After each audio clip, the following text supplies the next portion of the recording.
Sports হচ্ছে আমাদের খেলোয়াড়, ক্রীড়া সংগঠক, ক্রীড়া সাংবাদিক, আমাদের দেশের একটি অর্জন।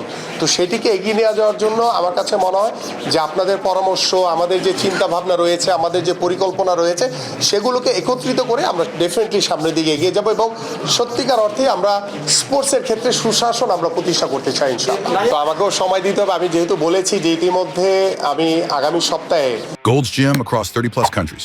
With over 700 plus locations worldwide, train anywhere, belong everywhere.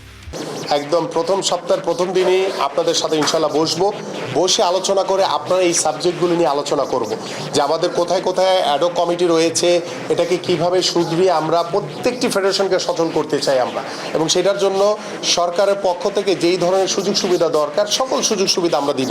আমি ইতিমধ্যে ক্রীড়া নীতিমালার একটি অংশ আমার কাছে রয়েছে, আমি এগুলো দীর্ঘদিন ধরে স্টাডি করছি।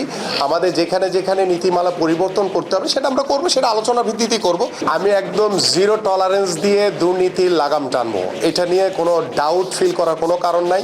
আমি যেহেতু বলেছি যে আপনারা আমার সহকর্মী হিসেবে কাজ করবেন, আপনারা আমাকে যেখানে যে তথ্যগত পান, যেখানে অনিয়ম হয়েছে সেটা আমাকে জানালে আমি তাৎক্ষণিকভাবে দায়িত্ব নিয়ে জিরো টলারেন্স দিয়ে সেটাকে দমন করার চেষ্টা করব এবং ভবিষ্যতে ক্রীড়াঙ্গনে কোনো দুর্নীতিকে প্রশ্রয় দেওয়া হবে না ইনশাআল্লাহ।